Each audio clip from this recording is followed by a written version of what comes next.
The Guide to Alaskan Highway. This is a book Camille got me a few Christmases ago to help me plan for my ride to Alaska. It is very detailed in listing restaurants, campgrounds, hotels, gas stations along the way, along with historical sites and places to stop and see.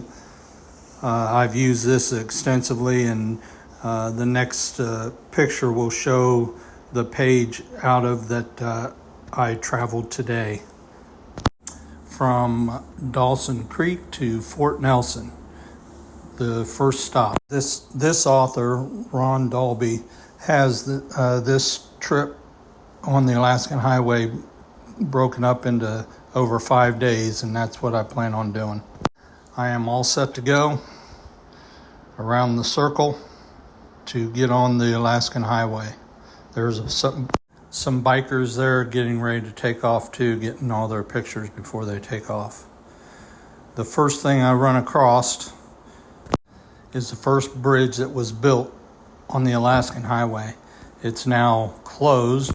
Like many highways now, there's old sections and new sections. This one's an abandoned section, but the bridge is there. Almost 3 miles down the road. This is a sign, and then right before I get there, it shows that. And here's the picture of the old bridge. Instead of reading this to you, I've extended it out, so hopefully you have time to read before it goes on to the next picture. I'll be quiet now.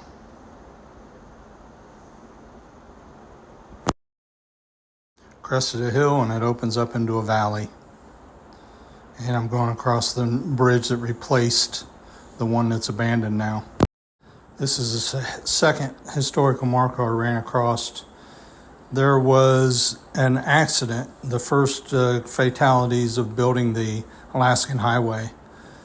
This is a large lake. The tragedy that took place, this pontoon you can see in the picture, they built the day before to haul supplies several miles up the road. This is a 12-mile lake. I meant to take a picture just to show, because the water was pretty choppy today, just like back in the day when this accident happened.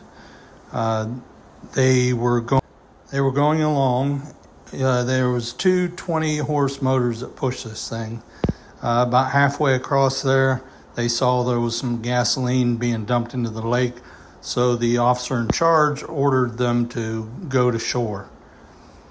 There were waves 1 to 2 feet high, and when they made the abrupt turn, the waves filled up one of the pontoons. There was 2 of them. It eventually, within a minute, sunk, pulled the other ones over.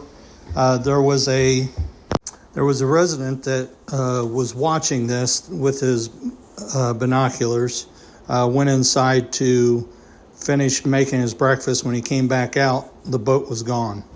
He immediately jumped in his rowboat. It took him 15 minutes to get out there, and there was 17 men on board. He could only get 2 in his boat at a time. He rescued 2, went back, got 2 more, and the last time he went out there, there was only 1 still there. He was only able to save 5 of the 17. So 12 soldiers perished in the frigid waters of this lake. A memorial was constructed to honor the soldiers that perished this day. These are the names of the 5 that he was able to save.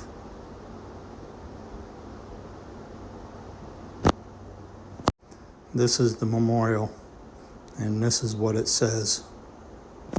I'll let you read it.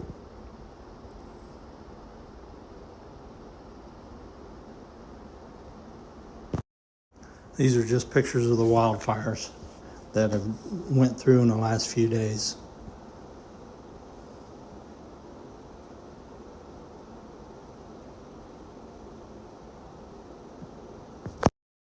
A zero-disc trip meter when I left home. Just turned over 5,000 miles so far on this trip, about halfway to Fort Nelson. I've seen a little bit of wildlife, mainly deer, but at mile marker 224 and 226, from Dawson Creek, there were two bears. The one at 224 was just walking on all fours, just swinging his head back and forth, randomly taking bites out of the floor. The black bear at 226 was laying on his left hip, resting on his elbows, had handfuls of weeds, flowers that he was just munching on. I was not able to get any pictures. This was in the middle of a driving rainstorm I was riding through, a 90-mile rainstorm. As I kept peering ahead as I'm riding along, every time there was looked like the skies were going to clear up, I'd crest a hill or a turn, and the road was heading right, continued on with the storm.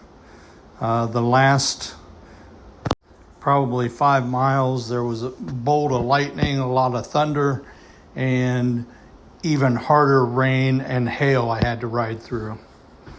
But it finally cleared up with 10 miles to go. And as it cleared, off in the distance in this picture, you can see the snow-capped Rocky Mountains. The first time I've seen the Rocky Mountains since being in Dawson Creek, or I should say before arriving at Dawson Creek. I hope you enjoyed this video. Take care, and I'll see you later. Well, I won't see you later. You'll see more videos later. Tomorrow's journey is from Fort Nelson to Watson Lake. Take care.